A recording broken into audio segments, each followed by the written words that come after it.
6 horas en punto. Excelente mañana para cada uno de nuestros televidentes. En este miércoles 8 de julio tenemos importante información que compartir con ustedes del país y del mundo entero. Iniciamos el desarrollo de las noticias.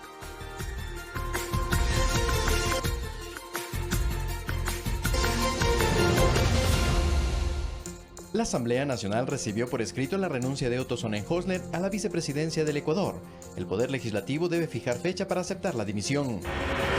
El refinanciamiento de la deuda de Ecuador es vista como un paso importante en materia económica, según varios analistas en el tema. El país logró liberarse del pago de más de 1.500 millones de dólares con el acuerdo alcanzado con los tenedores de bonos. Avanza el proceso de renovación de la Corte Nacional de Justicia. Hasta diciembre, el Consejo de la Judicatura espera tener los nombres de los nuevos jueces y conjueces. El alcalde de Quito aseguró que no se aumentará el valor de los pasajes de la transportación urbana en la capital. La falta de calidad en el servicio es una de las razones.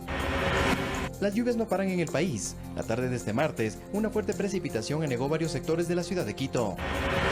En las noticias internacionales, Estados Unidos dejó la Organización Mundial de la Salud mientras el organismo reconoció que existen evidencias de contagios de coronavirus a través del aire.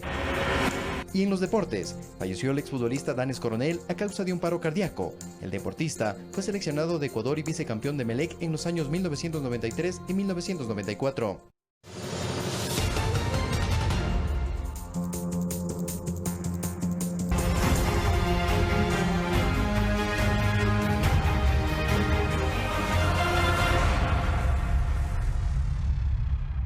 Otto Sonnenholzner dejó su oficina en la vicepresidencia de la República en Quito luego de presentar oficialmente su renuncia al cargo.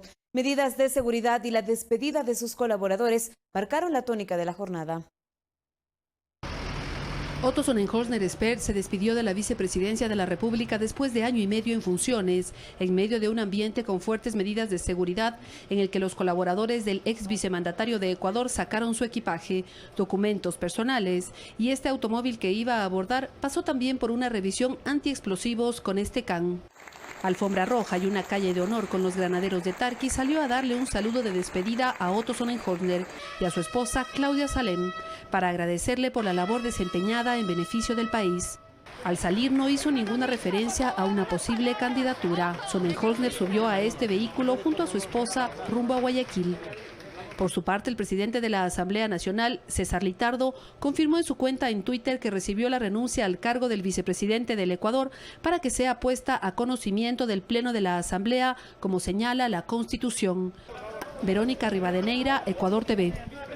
6 de la mañana con 3 minutos y Otto Sonnenholzner se desempeñó como vicepresidente de la República por más de 10 meses. Revisemos un breve perfil de su trayectoria política y de cómo llegó a ser segundo mandatario. Otto Ramón Sonnenholzner Espert nació el 19 de marzo de 1983, joven político de 37 años de edad, quien nació en la ciudad de Guayaquil.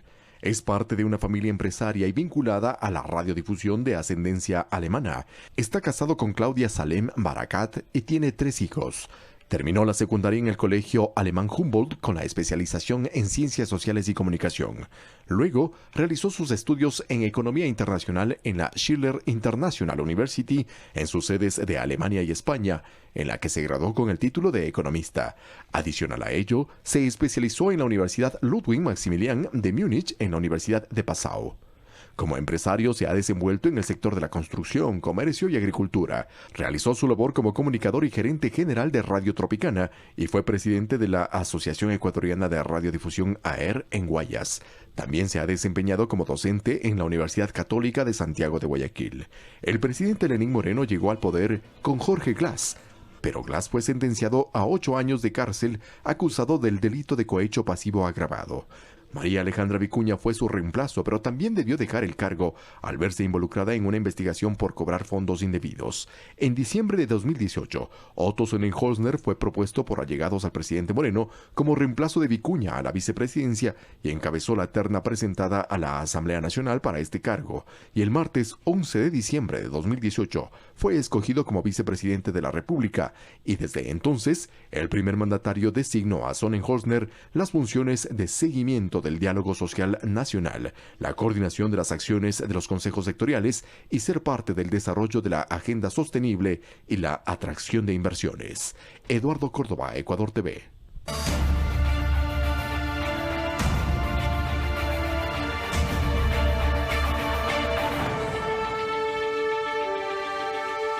La optimización de recursos que se genera por la renegociación de la deuda ecuatoriana abre el abanico para reorientar recursos para salud, educación, alimentación y fortalecimiento de la dolarización. Así lo acotó el secretario de Gabinete de la Presidencia, Juan Sebastián Roldán. Analistas ven con optimismo esta medida. Más allá de lo macroeconómico, ¿qué implicación trae para las cuentas del país la renegociación o reperfilamiento de la deuda? En palabras más, palabras menos, tener un respiro en lo que se tenía que pagar. Durante 5 años no se pagará capital, mientras que prácticamente tenemos 2 años de gracia de interés. Pues entre este año y el próximo debíamos pagar 2.954 millones, es decir, cerca de 3.000 millones de dólares, y fruto de la negociación solamente se pagarían 79 millones el próximo año. La reducción de deuda, la disminución de las tasas de interés y la ampliación del plazo posibilitarán que varios miles de millones de dólares vayan destinados a lo siguiente, según expuso el secretario de Gabinete de la Presidencia, Juan Sebastián Roldán. A las 4 prioridades del presidente: salud, alimentación, empleo y cuidar la dolarización, que es en lo que nosotros pondremos toda la atención durante los próximos meses que nos corresponde gobernar, 10 meses y algo más. Proceso de negociación donde Ecuador interpuso lo pragmático a lo dogmático. Los ecuatorianos tienen en su bolsillo la tranquilidad de que este gobierno les ha ahorrado, esto es importante, 1.500 millones de dólares, y que les ha aliviado en el tiempo 10 años, les ha dado 10 años más para pagar la deuda, y ha bajado al máximo de pagar un solo año 2.500 millones de dólares. Esta es la forma en la que aseguramos un mejor presente y futuro para las familias ecuatorianas.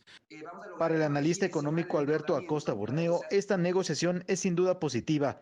Este y los siguientes gobiernos tienen ahora la siguiente prioridad. Necesitamos salud de calidad, educación de calidad, pero para eso se requiere priorizar el gasto y eso implica dejar de gastar en todo lo demás.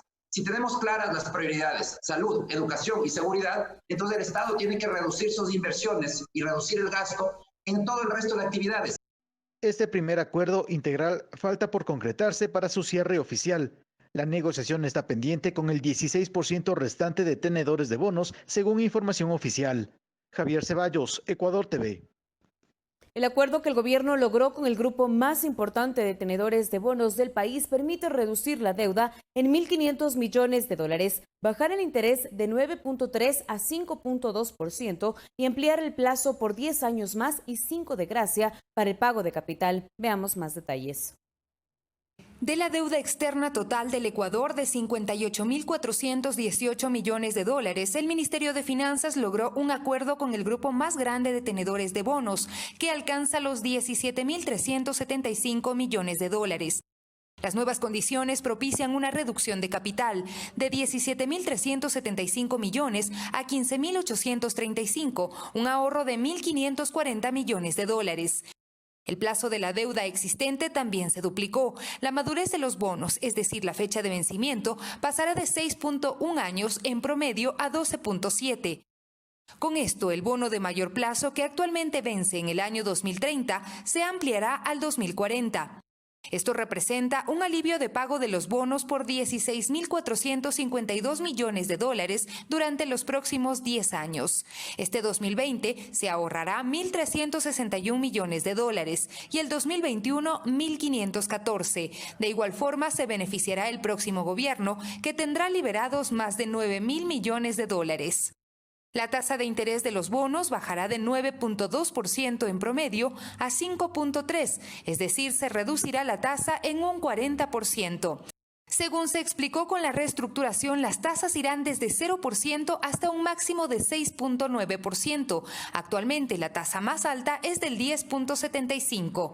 Otro de los beneficios del acuerdo son 5 años de gracia en el capital, es decir, por este tiempo no se pagarán 5.600 millones de dólares y 2 años de gracia en los intereses, pasando de 2.954 a 79 millones de dólares. El plazo para pagar será a partir del 2026 hasta el 2030 y no se cobrarán intereses sobre estos intereses. Según el gobierno, este acuerdo permitirá contar con un perfil de deuda que sea sostenible, mantener y mejorar condiciones de acceso a financiamiento externo y se evitará una crisis de pago o default.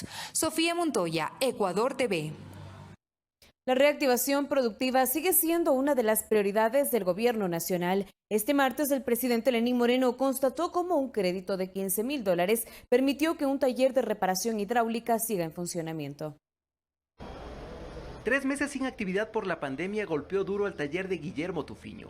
Ubicado en el sector de Atucucho, en el norte de la capital, lleva 30 años brindando el servicio de reparación de sistemas hidráulicos. Y es ese legado por el que siempre luchó para que siga en funcionamiento. Creemos que de esta vamos a salir y la vamos a salir bien. Claro que sí. Solo hay que luchar. Por eso no dudó en aplicar a un crédito del programa de Reactívate Ecuador, con el cual pudo cancelar a sus acreedores, así como el salario a sus empleados. Es más, logró contratar a un nuevo trabajador. Y usted sabe que la economía de un país se da a base de trabajo. Porque esto va a permitir que ellos conserven su empleo y que puedan seguir ganando su salario de manera digna y llevar de manera digna también el bienestar a su hogar. Este martes el presidente Lenín Moreno conversó con Guillermo y verificó cómo el crédito ha sido fundamental para que el taller retome su actividad productiva. Porque es la tarea de un gobierno, ayudar a sus ciudadanos y principalmente a aquellos que desean seguir trabajando, produciendo. Fueron $15.000 los que recibió el propietario del taller, dinero que será pagado luego de 6 meses de gracia, 36 de plazo y una tasa de interés del 5%. Es decir, en condiciones extremadamente competitivas, extremadamente convenientes, como para alcanzar a sortear este momento tan difícil. Así los esfuerzos del gobierno para reactivar la economía del país no se detienen, y son cada vez más los negocios que pueden contar con este adhesivo, símbolo de que el trabajo aquí resurgió. Alex Llanos, Ecuador TV.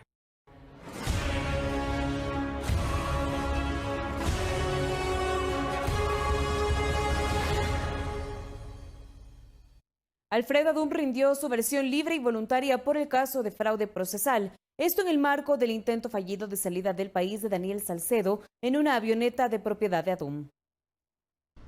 Alfredo Adum llegó a la Fiscalía del Guayas y fue claro que no tiene nada que ver, afirma, y señala responsables sobre el viaje y posterior accidente de la avioneta de su propiedad, en la que viajaba Daniel Salcedo ilegalmente el 8 de junio. Yo responsabilizo el hecho al piloto que se prestó, al muerto que maquinó y a Daniel Salcedo, que es el autor intelectual y el beneficiario del vuelo.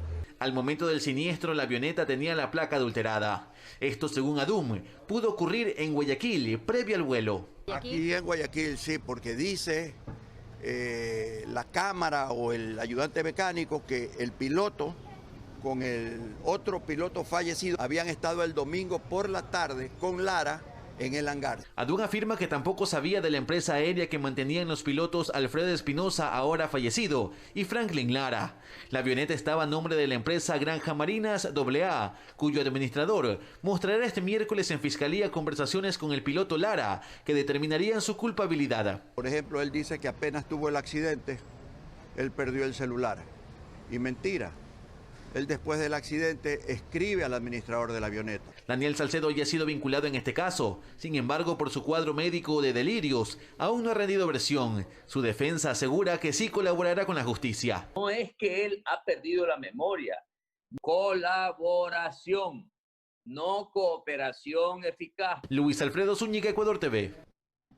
La Fiscalía General del Estado concluyó con la presentación de la prueba documental y testimonial en la audiencia de juicio contra Pablo Romero Quesada, exsecretario de Inteligencia, por el secuestro de Fernando Balda. En esta audiencia, que se desarrolló el pasado lunes en horas de la tarde, Romero rindió su testimonio.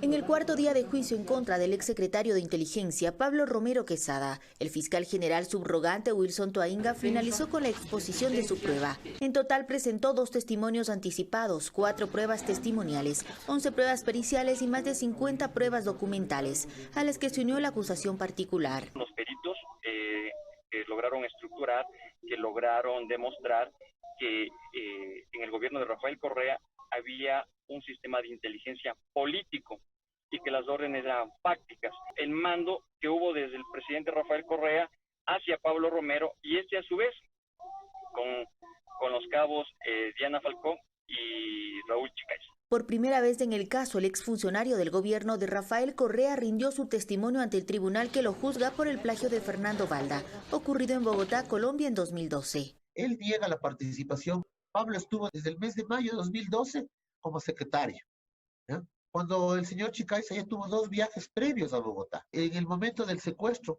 Pablo Romero ni siquiera estuvo aquí, estuvo en Buenos Aires. Y Pablo Romero Quesada ingresó por la puerta trasera como subsecretario de la CNI. Entonces es absurdo que él quiera decirnos ahora que jamás tuvo conocimiento de ninguna operación.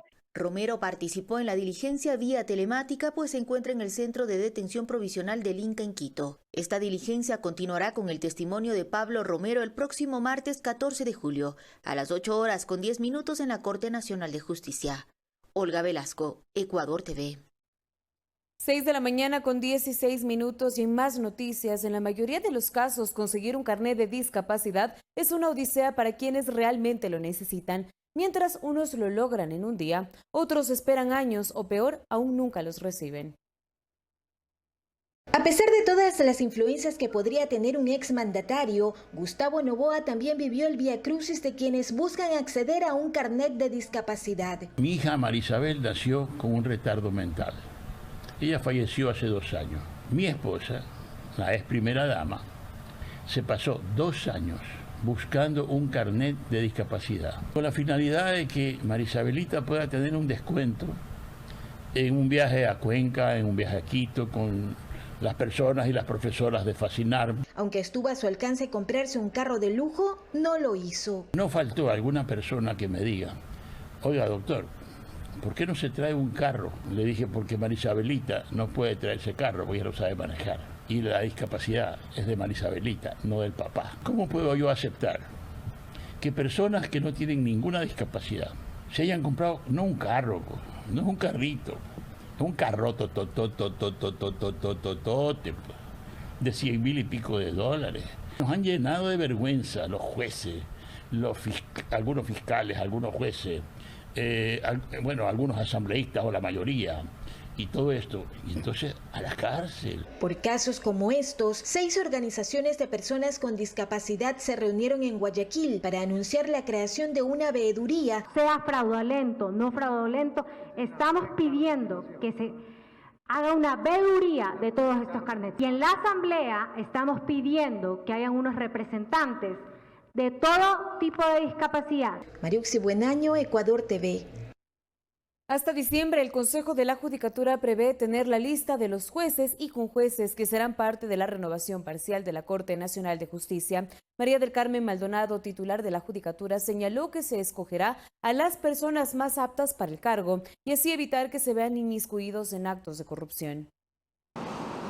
Si bien cada 3 años el Consejo de la Judicatura debe renovar 1/3 de la Corte Nacional de Justicia conforme manda la Constitución, en esta ocasión el concurso se efectuará para llenar 16 vacantes. Es producto de la evaluación que se realizó a la Corte Nacional de Justicia. Es decir, aquí se toma en cuenta quiénes fueron removidos, fueron destituidos 2 jueces y adicionalmente tenemos personas que presentaron su renuncia.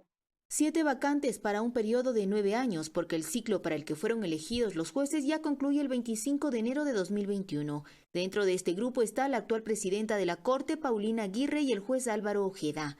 2 vacantes para un periodo de 6 años y 7 para 3 años. En su orden estricto de apelación de sus calificaciones, pues son quienes irán ubicándose en los cargos. En entrevista radial, la titular de la Judicatura, María del Carmen Maldonado, detalló que el concurso será exigente y se escogerá a los más probos. Eliminaremos toda bandera política de la función judicial. Como una muestra del trabajo de la Judicatura, explicó que actualmente la Dirección Nacional de Transparencia investiga si funcionarios judiciales habrían mal utilizado el carnet de discapacidad. Tenemos en la lista aproximadamente 316 servidores dentro de la función judicial, de aquellos 64 son jueces y de aquellos 20 son jueces de la provincia del Guayas, 14 de la provincia de Pichincha. Indicó que en 30 días tendrán una respuesta y de encontrarse un caso de corrupción, además de tomar sanciones administrativas, lo pondrán en manos de la Fiscalía. Olga Velasco, Ecuador TV. Y desde el 11 de julio se determinarán los precios para los combustibles mediante bandas móviles. Esto es un piso y un techo con respecto al mes anterior que no debe superar el 5%. Los precios que actualmente rigen en el país para los combustibles son la base del cálculo y se convierten en el piso. Nunca el precio de los derivados tiene que ser inferior a 1,75 en el caso de las gasolinas. Tomemos como ejemplo el dólar 75 centavos que cuesta cada galón de gasolina extra. Según lo dispuesto por el gobierno nacional, esta podrá incrementar su valor hasta un máximo del 5%. Es decir, a partir del 11 de julio, el valor techo sería de $1.84. Pero no es el precio real que tiene el mercado internacional. Todavía vamos a seguir subsidiando. Para ello, las variables que se consideran están relacionadas con el mercado internacional.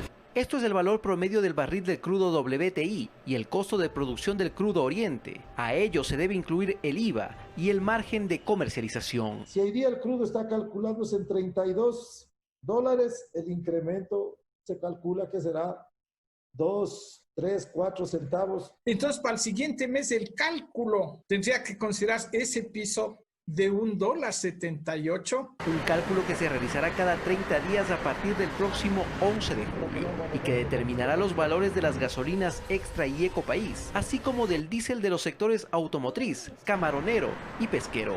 Alex Llanos, Ecuador TV.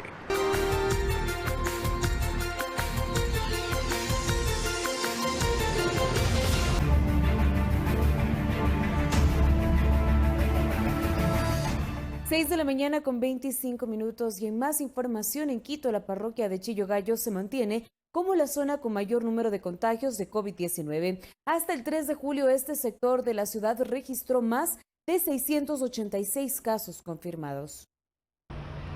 Por ejemplo, de las 11 parroquias que registran el mayor número de contagios en Quito, 6 están en el sur, 3 en el centro norte y 2 al norte.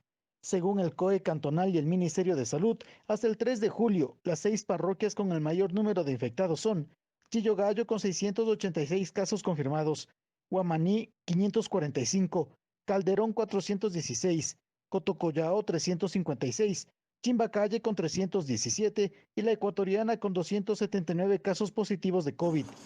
Según el ECU 911, son en estas zonas donde se registra el mayor porcentaje de denuncias y casos de aglomeraciones de personas, donde no se respeta el distanciamiento social. No podemos relajarnos, la gente debe entender que un semáforo amarillo y verde es cuando más nos debemos cuidar. ¿Por qué? Porque tenemos mayor cantidad de personas autorizadas a la vía. Entonces debe existir esta trilogía que hablamos, ¿no? El distanciamiento, que quizás es el puntal fundamental para esto cuando estamos en la vía pública. A la fecha, según el Ministerio de Salud Pública, a escala nacional se contabilizan 63.245 casos positivos de COVID.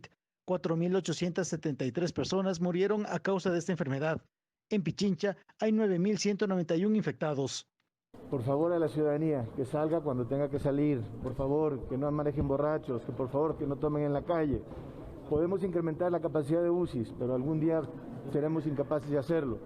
Entonces necesitamos justamente en esta etapa crítica para poder tener una reducción en el número de contagios y en el crecimiento de la pandemia, que toda la población haga lo suyo. Javier Ceballos, Ecuador TV. Y no se dará paso al aumento del pasaje del transporte público en Quito si no existe una reestructuración y mejora del servicio. Así lo señaló el alcalde Jorge Yunda en la sesión del Consejo Metropolitano. Debatieron la posibilidad de proyectar en Quito un sistema de transporte sostenible, seguro e inclusivo, pero la revisión de la tarifa del pasaje ni siquiera estuvo dentro del orden del día. A pesar de la protesta pública del sector del transporte, el alcalde de Quito, Jorge Yunda, dijo que no se podrá dar paso a un alza sin una reestructuración del sistema. A donde podamos nosotros salir de ese círculo vicioso de que no se mejora el transporte porque en 16 años no se ha revisado una tarifa y no queremos que nos ajusten ninguna tarifa porque no se mejora el transporte público. Y que la decisión podría aplazarse por la situación que vive la ciudad. Y que se truncarán o se aplazarán varias decisiones porque de la mano viene un problema económico grave también que enfrenta el país, el municipio. El Cabildo Cívico de Quito presentó al Consejo Metropolitano una propuesta para declarar en emergencia el transporte público, un cambio en su modelo, la renovación de unidades y un sistema de recaudo común. Los ediles mostraron el respaldo al proyecto, pero no hubo una resolución al respecto. ¿Qué pasa con las rutas? ¿Qué pasa con el estudio de la demanda? ¿Qué pasa con los barrios que no son servidos? El proyecto de cambio de tarifa de 25 a 35 centavos está en manos de la Comisión de Movilidad, que deberá emitir un informe previo al trámite en el Consejo Metropolitano. Que estamos en la recta final para poder tener un informe de la Comisión de Movilidad. El sector del transporte urbano anunció nuevas medidas si la tarifa no era revisada. Valeria Villarroel, Ecuador TV. Y el transporte escolar e institucional pide a las instituciones bancarias una moratoria para pagar las deudas. Este sector no se ha reactivado por la suspensión de las clases presenciales y el monto de la deuda de los más de 13,000 socios a escala nacional asciende a 95 millones de dólares. Se acabaron los ahorros y salieron a las calles en busca de atención. El transporte escolar e institucional se movilizó en ciudades como Quito y Cuenca. Con carteles solicitaron plazos para cumplir con las deudas. Se haga una moratoria de 12 meses a nuestros créditos. A los créditos que hemos hecho nos vienen a cobrar de interés sobre interés. La Federación Nacional de Transporte Escolar e Institucional del Ecuador agrupa 13.980 socios. Solo en Pichincha hay 6.400 transportistas. El 47% son del sexo femenino. Los 3.165 que están trabajando, trabajan un solo recorrido. El presidente asegura que las pérdidas en los 4 meses de paralización ascienden a 80 millones de dólares. Querrán los bancos, querrán las cooperativas de que nosotros les vayamos a entregar los carros que nos prestaron. Y que su reactivación no será posible durante 2020 por la suspensión de actividades educativas. Nos ha ayudado los entes de control para que todos los compañeros que estaban con los contratos en los colegios puedan ser renovados para los próximos años. Y que las deudas ya suman 95 millones de dólares. Presidente de la Asociación de Bancos, conversamos el día de ayer. También ayer salió una resolución de la Superintendencia de Cooperativas. Todos están encaminados a una refinanciación de deuda. De no obtener respuestas, anuncian otras medidas. Ellos no desconocen las deudas, pero por ahora no tienen cómo solventarlas. Valeria Villarroel, Ecuador TV. Y según la estadística de la Agencia Metropolitana de Tránsito, en los últimos 100 días de la pandemia, 24.208 autos incumplieron alguna norma y fueron citados algunos operativos. Conducir un vehículo sin licencia es una de las infracciones más frecuentes de la capital. Antes, durante y sobre todo después de la emergencia sanitaria, los controles en las vías de la ciudad de Quito no cesan. Sí hay controles de los agentes de tránsito, sí. Están chequeando los documentos, placas. Según estadísticas que maneja la Agencia Metropolitana de Tránsito, en los últimos 100 días de la pandemia, 24.208 autos que incumplieron alguna norma fueron citados en los operativos. Conducir un vehículo sin licencia es una de las infracciones más frecuentes en la capital. Solo durante la emergencia sanitaria, 5.316 personas fueron sancionadas. Así lo señala Francisco Arauz, director de fiscalización de la Agencia Metropolitana de Tránsito. Y señores conductores que tenían licencias caducadas del 2019. Si bien es cierto que durante la pandemia no se sancionó a las personas que conducían con licencias caducadas, no es menos cierto que esta disposición de la Agencia Nacional de Tránsito no aplicaba para aquellas personas cuya licencia expiraba antes del 16 de marzo. Por otra parte, Arauz señala que esta disposición continuará aplicándose. Entiendo, es un tema de la Agencia Nacional de Tránsito el que ya se pueda ejecutar, ya puedan entrar en línea y poder ir haciendo la gestión para la renovación de la licencia. Entonces nosotros en el control mantenemos las disposiciones que estaban dadas como las acabamos de explicar. La no utilización del cinturón de seguridad, estacionar el carro en lugares prohibidos y no obedecer a la gente son otra de las faltas frecuentes en la capital. Juan Carlos Figueroa, Ecuador TV. Más de 90.000 personas adquirieron el TAC para circular hacia los valles y la ciudad de Quito sin hacer uso de dinero en efectivo, que se considera una fuente de contagio de COVID-19. Así lo aseguró Edwin Herrera, director de Vialidad del Gobierno de Pichincha. Desde inicios de junio, en la autopista General Rumiñahui, el tiempo para pasar hacia Quito desde Los Valles se redujo a partir de la implementación del tag, con el cual los usuarios usan este dispositivo que cuesta $7 con una recarga mínima de $3. Se han registrado 90.000 usuarios, entre usuarios, personas naturales y empresas, porque hay muchísimas empresas. Tenemos alrededor de 6.000 empresas que se han registrado para adquirir el dispositivo y obviamente utilizar los peajes de la autopista General Rumiñahui y la Intervalles. Para adquirir el tag debe registrarse en la página web y le darán un turno para ser atendido en estas carpas. El tag previa inscripción en la página web puede usarse en otras autopistas, según confirmó el director de Vialidad del Consejo Provincial de Pichincha. Los ciudadanos consideran positivo el uso del tag para evitar tocar dinero en efectivo en tiempos de pandemia. Aprovechando que se evite el contagio, pero debería aprovecharse también en el resto de peajes, tanto para Panavial también. Por lo que se puede ganar tiempo, que se va a disminuir la congestión, está una buena idea. Si usted pasó por la autopista General Rumiñahui y no tiene el tag, debe registrarse en la web del gobierno de Pichincha y 3 días después pagar su peaje para evitar multas. Igual tiene que registrarse y acercarse a pagar las pasadas en Farmacia Fibeca, aquí en la autopista General Rumiñahui, en el edificio central del gobierno de Pichincha o en el peaje de la vía Intervalles. Verónica Rivadeneira, Ecuador TV. Ciudadanos todavía registran inconvenientes por los altos costos de las tarifas eléctricas en Quito. Esto a pesar de que el Tribunal de Garantías Constitucionales dispuso medidas cautelares por los cobros excesivos en las planillas.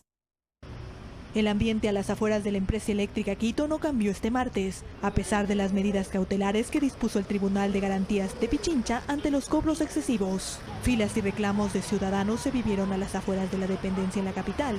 Que le pague, que pague, o sea, tiene que pagar. Se pagaba 18, 20, está aquí, pero en el último mes ha salido $76. Este último mes me salió 70, pero toda la pandemia he pagado. Un mes salió 13,50, el otro mes salió 14 y el otro mes salió 3. La Defensoría del Pueblo notificó a la Eléctrica Quito sobre la disposición judicial, que es de obligatorio cumplimiento. Con la repercusión que involucra que cualquier tipo de autoridad, sea en este caso administrativa, incumpla decisiones de autoridad constitucional.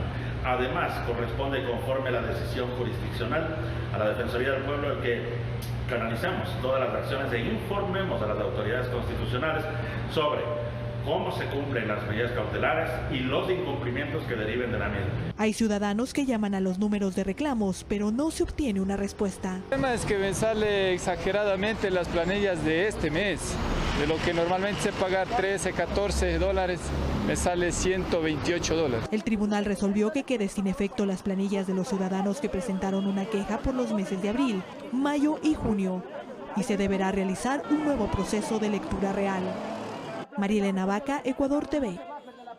Mediante un comunicado de prensa, la Agencia de Regulación y Control de Energía informó que se mantiene atenta y acogerá las disposiciones de autoridad judicial competente con base a las atribuciones que establece la Constitución y la normativa nacional al respecto del control y la regulación de la comercialización y el tarifario eléctrico.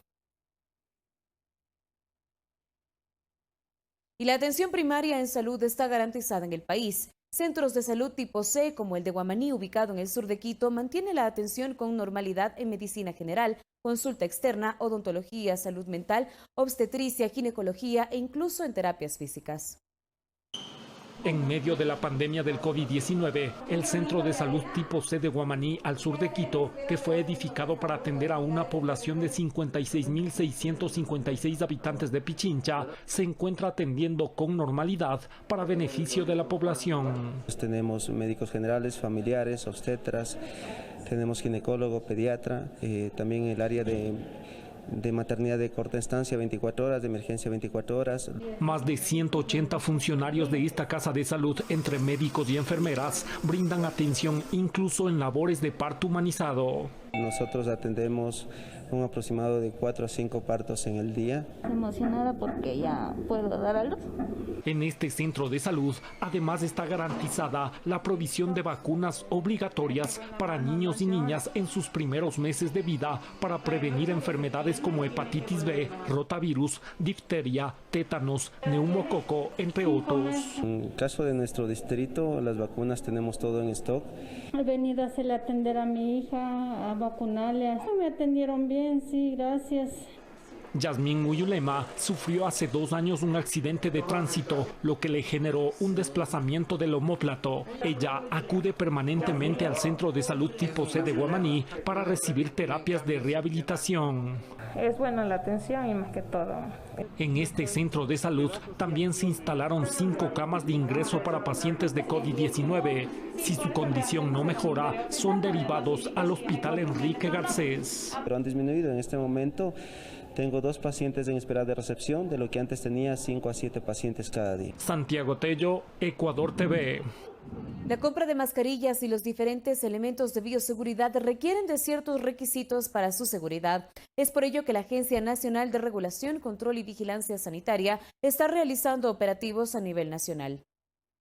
La Agencia Nacional de Regulación, Control y Vigilancia Sanitaria, ARCSA, realizará a lo largo de la emergencia sanitaria operativos de control en distintos establecimientos dedicados a la venta de insumos médicos, con el objetivo de verificar que estos tengan registro sanitario y el local permiso de funcionamiento. ¿Qué es lo que sucede cuando un establecimiento también tiene algo sin registro sanitario? Pues puede estar sujeto a una sanción. Son económicas, puede ir a una clausura, una sanción económica y el decomiso del producto.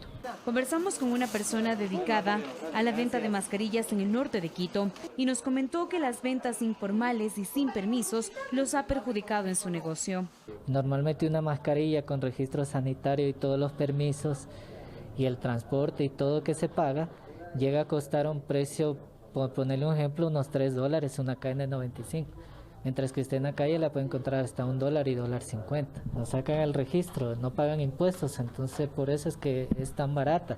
Siga las siguientes recomendaciones para adquirir los elementos de bioseguridad. Primero, compre los dispositivos médicos en lugares autorizados. Evite la compra de estos insumos en redes sociales o en la calle. Verifique que cuenten con registro sanitario ecuatoriano constatado en la aplicación gratuita de celular ARCSA Móvil. Si conoce de la venta de dispositivos médicos que incumplen la normativa sanitaria, denuncie por medio de la aplicación. La Agencia Nacional de Regulación, Control y Vigilancia Sanitaria continuará ejecutando controles y operativos de manera permanente en todo el país para verificar que se cumplan con las disposiciones que cuidan de la salud de toda la población. Carla Arcentales, Ecuador TV. En otro tema, en la plataforma financiera ubicada en el norte de Quito, varios vehículos quedaron atrapados por la fuerte lluvia, acompañada de granizo que cayó la tarde de este martes en la capital. El Instituto Nacional de Meteorología e Hidrología advierte que acontecimientos similares se registrarán a lo largo de este mes. Un fuerte aguacero acompañado de granizo cayó la tarde de este martes en la capital. En la plataforma gubernamental ubicada en la avenida Amazonas y Naciones Unidas, en el norte de Quito, varios vehículos quedaron cubiertos de agua. En otros puntos de la ciudad también hubo acumulaciones de agua, sobre todo en los pasos a desnivel de la avenida 10 de agosto. El servicio de emergencias EQ 911 y el Cuerpo de Bomberos de Quito también registraron taponamiento de alcantarillas. La fuerte lluvia tomó por sorpresa a varios ciudadanos. La verdad ya no sabemos si va a llover, no va a llover como era antes, que ya sabíamos entra la temporada de invierno, la temporada de verano. O sea, hoy día ya no se sabe. Raro porque hacía sol en la mañana y ya cayó un aguacerón fuerte que nos tocó escondernos. Bien preparados para la pandemia y para el aguacero. El Instituto Nacional de Meteorología e Hidrología, INAMI, advierte que acontecimientos similares se vivirán a lo largo de este mes y corresponden al cambio del invierno a la época seca. La población debe estar bastante atenta a los cambios del tiempo que se conoce, o los cambios de clima también, como es más comúnmente dicho. Entonces tenemos esta época de transición donde comúnmente se presentan episodios o semanas o días o periodos de tiempo en el cual tenemos ciertos días que pareciera una época de verano o época seca y algunos otros que aún nos recuerdan que estamos saliendo de una época invernal o de una época lluviosa. María Elena Vaca, Ecuador TV.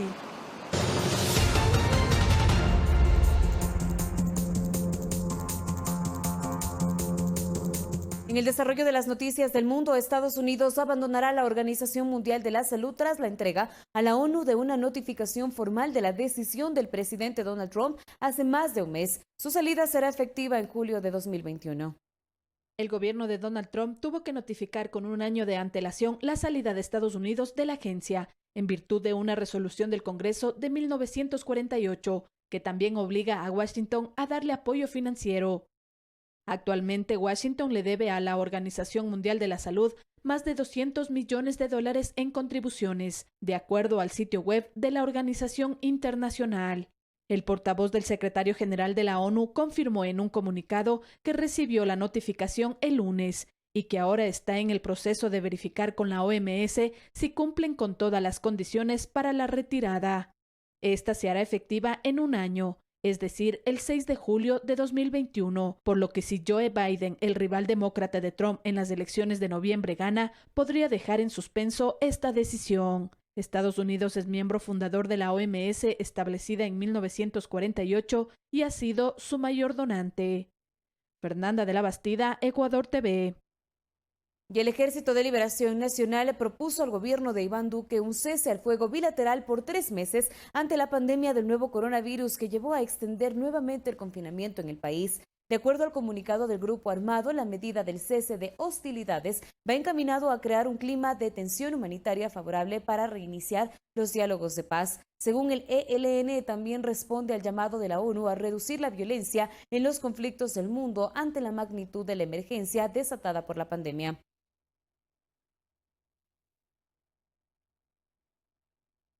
Y el presidente de México, Andrés Manuel López Obrador, con mascarilla, viajó camino a Washington para reunirse con su homólogo Donald Trump.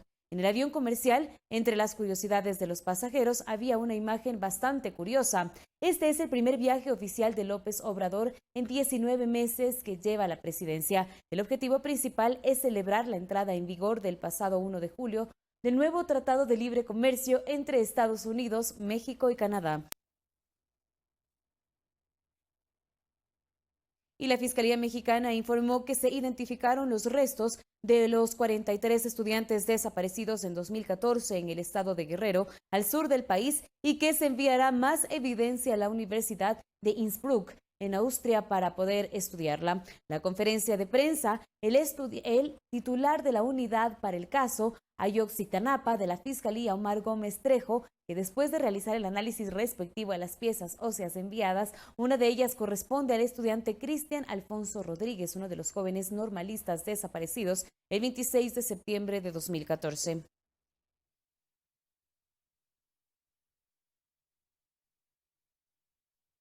6 de la mañana con 45 minutos y a esta hora hacemos un contacto con nuestra compañera Verónica Rivadeneira, quien se encuentra en el norte de la capital, para informarnos de las acciones de control y seguridad que implementa la Policía Nacional. Verónica, adelante con tu reporte. Carla, buenos días, un saludo para ti, para toda la audiencia de Ecuador TV. Efectivamente nos encontramos en medio de un operativo antidelincuencial que lleva a cabo la Policía Nacional para verificar documentos, revisar que los ciudadanos no porten armas y también se han registrado unas últimas novedades. En este momento saludamos al Teniente Coronel Armando Padilla, jefe del distrito Iñaquito. Muy buenos días, Teniente Coronel, cuéntenos qué novedades se ha registrado el día de hoy a partir de los controles que han realizado, por favor. Gracias, buenos días. En primer lugar, nosotros estamos haciendo operativos antidelincuenciales de acuerdo a la georreferenciación y temporalidad del delito. El día de hoy estamos realizando un operativo en este sector.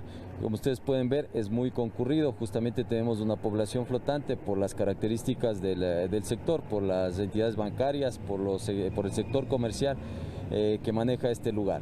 Hoy en la mañana se aprehendió a 4 sospechosos que estaban circulando por el lugar, específicamente por la avenida de los Iris. A los 4 ciudadanos se les encontró con armas blancas y con 4 celulares probablemente robados. ¿Y estos son operativos? ¿Qué están haciendo ahorita exactamente los policías que vemos en este momento? Bueno, nosotros estamos haciendo operativos antidelincuenciales. El operativo antidelincuencial se lo realiza con la aplicación Simnet 3W, en donde nosotros podemos verificar con el número de cédula que no tenga ninguna orden judicial vigente o que los vehículos no tengan ninguna alerta, como es el caso de vehículos que están reportados como robados, motocicletas como robadas, o a su vez si es que hay alguna alerta de alguna autoridad para la aprehensión del vehículo. Se revisa también que no exista porte de armas. De igual manera, nosotros dentro de los operativos antidelincuenciales verificamos que no transporten armas blancas, armas de fuego y sustancias sujetas a fiscalización. Y de todas maneras, la verificación de documentos se ha encontrado contraventores, personas que tenían cuentas con la justicia que ustedes han podido localizar. Desde luego, nosotros dentro de los operativos, como le indicaba, tenemos el aplicativo. Dentro del aplicativo es en línea. Nosotros podemos verificar inmediatamente si es que la persona está requerida por alguna autoridad, tiene alguna orden judicial vigente, o a su vez también el automotor tiene alguna alerta. Y en el caso de estas personas que fueron aprehendidas con estos 7 celulares presuntamente robados, ¿qué acción se tomó? ¿Cómo se les hizo el seguimiento a ellos? Bueno, se les hizo el seguimiento desde aquí. Se tiene conocimiento que se les aprendió en el sector de la Jipijapa. En este momento están poniendo a órdenes de la autoridad competente para el trámite legal correspondiente. Y se presume que ellos habían justamente robado estos teléfonos celulares. Bueno, se encontró en su poder terminales móviles. De igual manera se les encontró con objetos cortopunzantes que hace presumir toda la situación de la infracción en este caso, ¿no? Es importante entonces la acción preventiva del delito que se está realizando, como usted comentaba hace un momento, Teniente Coronel. Desde luego, nosotros estamos realizando constantemente operativos justamente para minimizar los eventos delictivos o todos los eventos delincuenciales que puedan suscitarse en este sector. En esta zona, ¿por qué específicamente hay que poner especial atención o se ha puesto especial atención por parte justamente de las autoridades? Bueno, como nosotros podemos ver, es un circuito que tiene sus características especiales. Aquí tenemos el sector bancario, sector comercial, y de acuerdo a la proyección, este año se preveía que íbamos a tener 80.000 habitantes, lo que respecta a la población flotante. ¿Y es porque es zona bancaria, hay más posibilidades de delito o algo así? Desde luego, el hecho mismo que nosotros tengamos muchas afluencias de personas o la población flotante, como llamamos, tenemos asimismo la prevalencia de los arranchadores. Igual hemos tenido anteriormente el problema del robo a través de la modalidad sacapintas. Eso hoy ya no ocurre. Tenemos prevención situacional del delito, estamos ubicando motocicletas en diferentes sectores. Hemos venido modificando las acciones y estrategias justamente para combatir este tipo de delitos. Se hace igual la verificación de documentos para todas las personas y se busca también en este sentido que no exista ninguna novedad. ¿Y cómo colabora? ¿La gente sí colabora? ¿Cómo ven ese aspecto ustedes? Bueno, desde luego la gente es muy colaboradora. Justamente nosotros estamos trabajando en pro de la ciudadanía, justamente para dar mayor seguridad. Estamos trabajando con la presencia, con los operativos, y la gente se siente agradecida, justamente colabora y respalda la labor policial. Muchas gracias. Agradecemos la presencia del Teniente Coronel Armando Padilla, jefe del distrito Iñaquito, que nos ha comentado la acción que lleva adelante la Policía Nacional para prevenir los delitos y hacer revisión de documentos y también que los ciudadanos no porten armas. Con esta información sigues tú con más. Carla, muy buenos días. Buenos días, Verónica. Gracias por tu reporte. Nosotros ampliaremos esta información en nuestras siguientes emisiones. 6 de la mañana con 51 minutos y vamos a hacer ahora mismo una pausa, pero ya se viene aquí en Telediario las noticias deportivas.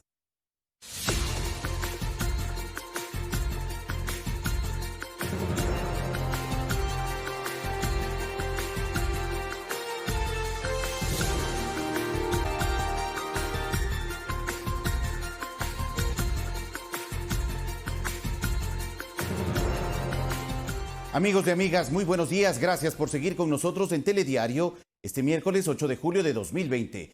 Bienvenidos todos. Les contamos que Alfredo Adum rindió su versión libre y voluntaria por el caso de fraude procesal.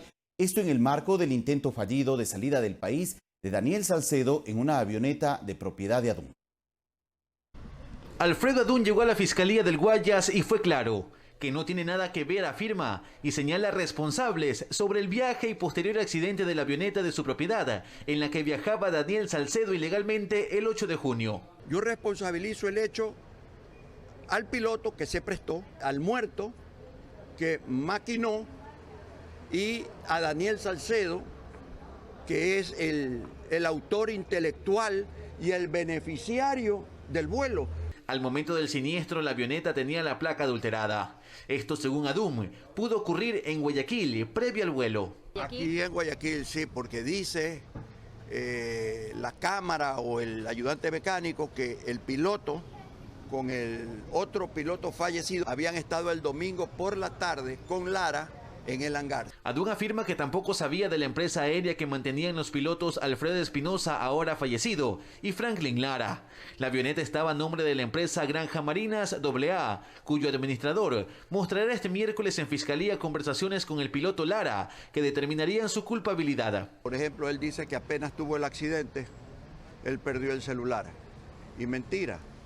Él después del accidente escribe al administrador de la avioneta. Daniel Salcedo ya ha sido vinculado en este caso. Sin embargo, por su cuadro médico de delirios, aún no ha rendido versión. Su defensa asegura que sí colaborará con la justicia. No es que él ha perdido la memoria. Colaboración, no cooperación eficaz. Luis Alfredo Zúñiga, Ecuador TV. 7 de la mañana con 7 minutos, la Fiscalía General del Estado concluyó con la presentación de la prueba documental y testimonial en la audiencia de juicio contra Pablo Romero Quesada, exsecretario de Inteligencia, por el secuestro del activista político Fernando Valda. En esta audiencia, que se desarrolló el lunes en horas de la noche, Romero rindió su testimonio. En el cuarto día de juicio en contra del exsecretario de Inteligencia, Pablo Romero Quesada, el fiscal general subrogante Wilson Toainga finalizó con la exposición de su prueba. En total presentó 2 testimonios anticipados, 4 pruebas testimoniales, 11 pruebas periciales y más de 50 pruebas documentales, a las que se unió la acusación particular. Los peritos que lograron estructurar, que lograron demostrar que en el gobierno de Rafael Correa había un sistema de inteligencia político y que las órdenes eran fácticas. El mando que hubo desde el presidente Rafael Correa hacia Pablo Romero y a su vez con los cabos Diana Falcón y Raúl Chicay. Por primera vez en el caso, el exfuncionario del gobierno de Rafael Correa rindió su testimonio ante el tribunal que lo juzga por el plagio de Fernando Valda, ocurrido en Bogotá, Colombia, en 2012. Él niega la participación. Pablo estuvo desde el mes de mayo de 2012 como secretario, ¿ya? Cuando el señor Chicaiza ya tuvo 2 viajes previos a Bogotá. En el momento del secuestro, Pablo Romero ni siquiera estuvo aquí, estuvo en Buenos Aires. Y Pablo Romero Quesada ingresó por la puerta trasera como subsecretario de la CNI. Entonces es absurdo que él quiera decirnos ahora que jamás tuvo conocimiento de ninguna operación. Romero participó en la diligencia vía telemática, pues se encuentra en el Centro de Detención Provisional del Inca en Quito. Esta diligencia continuará con el testimonio de Pablo Romero el próximo martes 14 de julio, a las 8:10 en la Corte Nacional de Justicia. Olga Velasco, Ecuador TV. 7 de la mañana, 9 minutos. En la mayoría de los casos, conseguir un carnet de discapacidad es una odisea para quienes realmente lo necesitan. Mientras unos lo logran en un día, otros esperan años o peor aún, nunca lo reciben. A pesar de todas las influencias que podría tener un exmandatario, Gustavo Noboa también vivió el viacrucis de quienes buscan acceder a un carnet de discapacidad. Mi hija Marisabel nació con un retardo mental. Ella falleció hace 2 años. Mi esposa, la ex primera dama, se pasó 2 años buscando un carnet de discapacidad, con la finalidad de que Marisabelita pueda tener un descuento en un viaje a Cuenca, en un viaje a Quito, con las personas y las profesoras de Fascinar. Aunque estuvo a su alcance comprarse un carro de lujo, no lo hizo. No faltó alguna persona que me diga, oiga doctor, ¿por qué no se trae un carro? Le dije, porque Marisabelita no puede traerse carro, porque ella no sabe manejar. Y la discapacidad es de Marisabelita, no del papá. ¿Cómo puedo yo aceptar que personas que no tienen ninguna discapacidad se hayan comprado, no un carro, no es un carrito, es un carroto de 100,000 y pico de dólares? Nos han llenado de vergüenza los jueces, algunos fiscales, algunos jueces, algunos asambleístas o la mayoría, y todo esto, y entonces a la cárcel. Por casos como estos, 6 organizaciones de personas con discapacidad se reunieron en Guayaquil para anunciar la creación de una veeduría. Sea fraudulento, no fraudulento, estamos pidiendo que se haga una veeduría de todos estos carnets. Y en la asamblea estamos pidiendo que hayan unos representantes de todo tipo de discapacidad. Mariuxi Buenaño, Ecuador TV. 7 de la mañana con 11 minutos y hasta diciembre el Consejo de la Judicatura prevé tener la lista de los jueces y con jueces que serán parte de la renovación parcial de la Corte Nacional de Justicia. María del Carmen Maldonado, titular de la Judicatura, señaló que se escogerá a las personas más aptas para el cargo y así evitar que se vean inmiscuidos en actos de corrupción.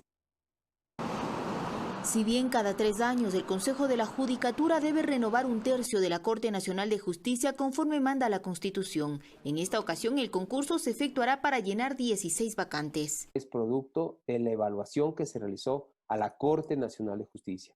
Es decir, aquí se toma en cuenta quiénes fueron removidos, fueron destituidos 2 jueces y adicionalmente tenemos personas que presentaron su renuncia. 7 vacantes para un periodo de 9 años, porque el ciclo para el que fueron elegidos los jueces ya concluye el 25 de enero de 2021.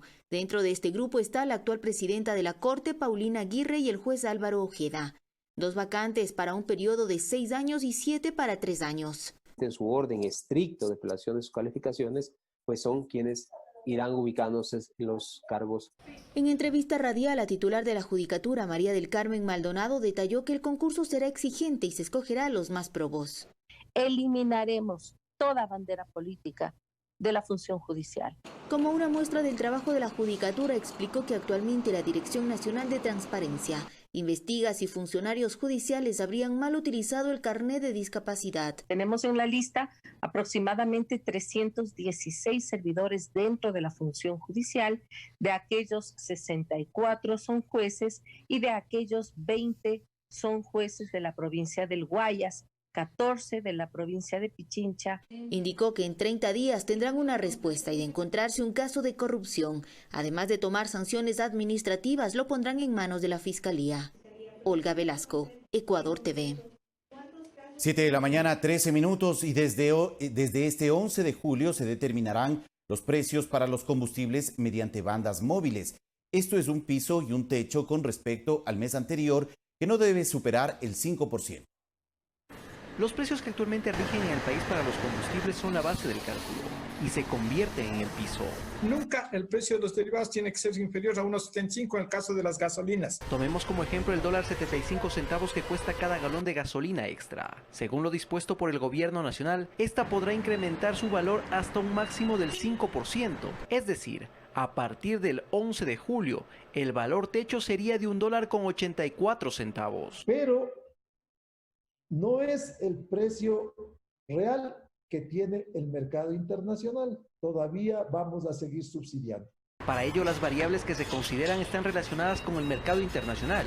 Esto es el valor promedio del barril del crudo WTI y el costo de producción del crudo Oriente. A ello se debe incluir el IVA y el margen de comercialización. Si hoy día el crudo está calculándose en $32, el incremento se calcula que será 2, 3, 4 centavos. Entonces, para el siguiente mes, el cálculo tendría que considerar ese piso de $1.78. Un cálculo que se realizará cada 30 días a partir del próximo 11 de julio y que determinará los valores de las gasolinas extra y ecopaís, así como del diésel de los sectores automotriz, camaronero y pesquero. Alex Llanos, Ecuador TV. 7 de la mañana con 14 minutos. Las academias han encontrado en la tecnología e Internet un aliado para seguir trabajando y enseñar a sus estudiantes. Ese es el caso del estudio de baile Yo Dance, donde a través de plataformas online se sigue impartiendo clases de este arte, ya no solo a ecuatorianos, sino a nivel de Latinoamérica. Veamos. Decenas de estudiantes, coreógrafos nacionales e internacionales, e incluso poner Ecuador en el 5º lugar del mundo en hip hop, es lo que en 10 años alcanzó la Academia de Baile Yo Dance Studio, algo que para Dúbal Salazar, su creador, ha sido un orgullo. Yo Dance ha sido eso, de mucha inversión, pero hoy por hoy vivo de esto. Es una experiencia única y bonita. Pero de aquello queda poco, al menos de manera presencial. Así luce hoy el estudio de baile. Vacío. Ya no llegan alumnos, pues el COE Nacional prohibió la aglomeración de personas, algo que puso en jaque a este emprendimiento. Uno como bailarín, el no poder expresar su arte, no poder expresar sus sentimientos, se sentía frustrado. Entonces Dúbal afirma que fue el momento de reinventarse, para continuar trabajando y llevar el baile a sus estudiantes. Creó una alianza con otros países y creamos una plataforma online totalmente virtual. Es así que ahora con un micrófono, cámara, laptop, internet y una pantalla, los coreógrafos dan sus clases. Los estudiantes están en sus casas, lo que ha sido un total aprendizaje. Recibir una clase detrás de una pantalla sí es un poco difícil, también el tema del internet y la cuestión es de nosotros como maestros que no se desmotiven. Pese a esto, Duval es claro, los días son aún complejos, pues ganan 6 veces menos que antes, pero eso no lo desmotiva y envía un mensaje a los emprendedores. Que pongan el 100% con tu inteligencia, con la preparación. Ahora que estamos encerrados, está el internet y podemos aprender. Luis Alfredo Zúñiga, Ecuador TV. 7 de la mañana con 16 minutos. Gabriel García Prieto Arrabal, director de Relaciones Internacionales de la Universidad Internacional de La Rioja, UNIR, nos acompaña esta mañana aquí en Telediario para comentarnos sobre el apoyo que esta institución educativa ha ofrecido durante estas semanas y días de emergencia sanitaria. Buenos días, Gabriel. Gracias por estar aquí en Telediario. Buenos días allá y buenas tardes acá en España. Muchas gracias. Muy gentil por acompañarnos desde el otro lado del mundo. Bueno, ¿en qué ha consistido este apoyo de la Universidad Internacional de La Rioja para Ecuador frente a esta emergencia sanitaria tan severa, tan difícil que hemos tenido que atravesar acá? Bueno, la UNIR es una universidad tremendamente imbricada en la red social ecuatoriana del país y es por ello, por esta vinculación que desde la universidad que hemos querido ayudar fundamentalmente de dos maneras al país. Por un lado, a través de una donación de $500.000 que ha hecho la universidad para que puedan comprarse kits de alimentos para las personas más necesitadas. Este proyecto se ha realizado a través de Una Mano, de Ecuador Una Mano, con el Ministerio de Inclusión Social y hemos conseguido que cerca de 50.000 familias con necesidades puedan tener alimentos básicos. Esa ha sido una de las líneas de colaboración en las que hemos estado trabajando y que ya se ha llevado a término. En estos momentos estamos trabajando en otra donación de cerca de $200.000 junto con el Ministerio de Inclusión Social para ver el destino final que tendrán los mismos. Y por otro lado, en una segunda fase, UNIR está colaborando en todo el sistema educativo del país. Claro que sí. Por un lado, hemos formado a más de 5.000 docentes universitarios en todo lo que son competencias digitales, en un momento de pandemia en el cual las metodologías online surgen como una necesidad y los docentes tienen que tener una formación fundamental y básica en esas herramientas para poder impartir docencia online. Estamos ayudando al Ministerio de Educación en la formación de maestros rurales. En estos momentos estamos formando a cerca de 300 maestros también en competencias digitales y ayudándoles en toda la problemática de conectividad que puedan tener, incluso aquellos que no se puedan conectar. Les estamos ayudando enviándoles el material en papel, en soporte físico. Y fundamentalmente estas son las dos líneas en las cuales estamos colaborando con el país a través de donativos y a través de la ayuda a las distintas instituciones, tanto universidades como escuelas públicas, en la formación de sus docentes. Señor García Prieto, ofrézcanos más información sobre cómo se está canalizando esta ayuda de esta entrega de recursos económicos para poder adquirir alimentos para entregar a las personas con más necesidades en nuestro país. Entendemos que esta colaboración por parte de la Universidad Internacional de La Rioja se está canalizando a través del Ministerio de Inclusión Económica y Social de Ecuador para poder hacer efectiva la entrega de estas ayudas, de estos kits alimentarios a parte de la población ecuatoriana. Efectivamente. El Ministerio de Inclusión Social puso en marcha el proyecto de Dar una Mano, en el cual han estado colaborando distintos agentes del país, tanto instituciones públicas como privadas, a nivel personal, a nivel institucional. La universidad ha querido colaborar a través de esta donación. Esta donación se ha realizado a través de una fundación privada que se llama la Fundación Donation, que es la que ha canalizado de manera conjunta con el Ministerio de Inclusión Social y el Ejército la distribución de estos alimentos. Estos alimentos se han hecho llegar fundamentalmente en las provincias de Pichincha y del Guayas y la hemos realizado de manera conjunta con estas instituciones, con la colaboración tanto de alumnos de la universidad, de antiguos alumnos que ya han finalizado sus estudios, que han querido colaborar en la entrega in situ y personal de estos kits, como del propio personal que trabaja en la universidad. Estas donaciones ya se han ido realizando poco a poco a lo largo del mes de mayo y junio y ya se ha hecho la entrega de los 50.000 kits de alimentos a familias en situación de necesidad. Las localidades han sido establecidas de manera conjunta por el propio Ministerio, que es el conocedor de cuáles son las localidades que más lo necesitan. Y la verdad es que nuestros alumnos y toda la gente que ha colaborado con nosotros, sinceramente, está muy agradecida, y estas cosas también ayudan a que el universitario aprenda a valorar y a generar una serie de valores que no son únicamente los académicos, sino son valores éticos y valores sociales que tanto necesitamos en estos momentos de pandemia. Claro que sí. Esta donación ya ha sido realizada y en estos momentos estamos trabajando con el Ministerio de Inclusión Social en una segunda etapa para ver el destino que se da a unos fondos que estamos en estos momentos trabajando con el Ministerio y a través de este proyecto de dar una mano al país.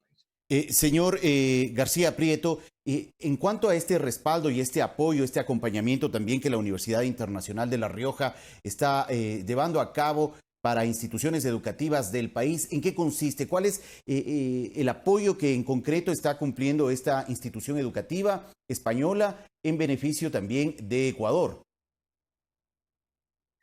Pues por un lado, dentro de un convenio marco de colaboración que tenemos firmado con el Ministerio de Educación, con el Mineduc, hemos puesto en marcha varios proyectos. Por un lado, la formación de directores de colegios, de escuelas en Manabí. Hemos formado a cerca de 50 docentes en habilidades directivas. Y por otro lado, hemos formado estamos ahora mismo en proceso de formación a cerca de 300 maestros rurales en todo lo que son habilidades y herramientas para poder trabajar con metodologías en línea. Es básico en estos momentos en los cuales muchísima gente solamente puede estudiar en línea, y este próximo curso académico, pues fundamentalmente muchas instituciones, tanto de nivel superior como de nivel básico, van a tener que hacerlo con esta metodología. Lo fundamental y básico es que el profesor sepa, tenga herramientas, tenga conocimientos de cómo impartir y cómo trabajar con metodologías en línea. Hemos puesto en marcha un proyecto entre 3 universidades, la UTPL, la Universidad Técnica de Loja, la UNAM, la Universidad de México, y la propia UNIR, para formar a 300 docentes que en estos momentos están estudiando con nosotros, que son maestros rurales. A todas estas personas les hemos dado la posibilidad, están estudiando, es un curso online que están cursando de 6 meses de duración, y como he dicho antes, a todas aquellas personas, que no son muchas, la verdad es que son pocas, pero que están teniendo dificultades para poder tener acceso a Internet, les estamos ayudando y facilitándole todos los contenidos de manera física. De acuerdo. Y por otro lado, estamos colaborando con las distintas universidades públicas. En estos momentos tenemos convenio, estamos trabajando con 13 de ellas en la formación de sus docentes en competencias digitales. Ahora mismo hemos formado ya entre el mes de marzo, que es cuando comenzó la pandemia, a más de 5.000 docentes universitarios del país. Y de alguna manera creemos que es nuestro aporte y nuestra colaboración y nuestro agradecimiento a un país que nos ha querido tanto y que nos ha tratado tan bien como universidad española que somos. Claro, de hecho, la UNIR, la Universidad Internacional de La Rioja, es una universidad española 100% en línea, de educación en línea, y lógicamente tiene esta fortaleza de llevar a cabo este proceso de enseñanza, de aprendizaje a través del Internet, vía online. ¿Cuán factible es que esta experiencia tan importante que ustedes tienen ahora se pueda aplicar en países como Ecuador, en medio de esta realidad que está viviendo el mundo entero por la presencia del COVID-19? Bueno, yo creo que la modalidad online se ha convertido en una necesidad y se ha convertido en una emergencia. Y ahora mismo yo creo que muchísima gente va a tener que continuar sus estudios a través de esta modalidad. En este momento nosotros estamos trabajando con las universidades del país, apoyándoles tanto en la formación de sus docentes como en la donación de contenidos, como en facilitar herramientas, tanto tecnológicas como metodológicas, para que desde el país se pueda poner en marcha esta modalidad, ¿no? De hecho, llevamos trabajando con 5 universidades ecuatorianas, con la Universidad de Milagro, la Técnica de Manabí, la Técnica del Norte, la ESPE y la Universidad Central, en la puesta en marcha de sus titulaciones online desde hace cerca de 3 años. Creemos que es una necesidad, el país está dando sus primeros pasos. Ahora mismo ha habido, yo creo que un primer intento de traspasar la presencialidad al online, traspasando las clases presenciales a clases con herramientas como puede ser el Zoom, el Skype, el Teams. Ese es un primer paso muy básico. Las metodologías online tienen muchísima más profundidad, tienen un desarrollo mucho mayor, que es en el cual tienen que ir poco a poco introduciéndose todas las instituciones educativas para que los estudios en línea realmente sean estudios de calidad. Claro. Los estudios en línea tienen que conseguir enganchar al alumno y tienen que conseguir que el alumno se encuentre cómodo poniendo a disposición todas las herramientas que existen. De acuerdo, muchas gracias, señor García Prieto, por la información. Sin duda, la educación online es ahora una necesidad y también un reto que deben asumir las instituciones frente a realidades que se están viviendo ahora actualmente en el mundo entero por la presencia, entre ellas, del COVID-19. Gracias por la información compartida. Muchísimas gracias a ustedes. Muy gentil. Agradecemos a Gabriel García Prieto Arrabal, director de Relaciones Internacionales de la Universidad Internacional de La Rioja, quien nos ha ofrecido información relacionada al apoyo de esta universidad internacional en Ecuador con la entrega de recursos económicos para la compra y entrega también de kits alimenticios y también el asesoramiento y acompañamiento que está ofreciendo para poder fortalecer la educación online, en línea, de manera virtual, ahora en varias universidades frente a la presencia de la pandemia. 7 de la mañana, 27 minutos. Vamos a una pausa. Regresamos en breve.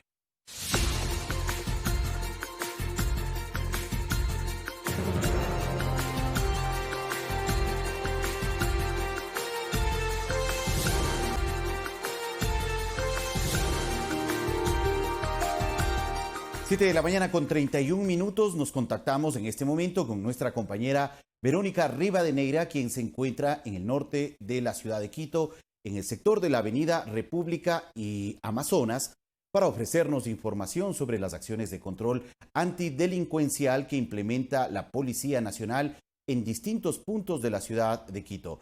Buenos días, Verónica, adelante con su informe.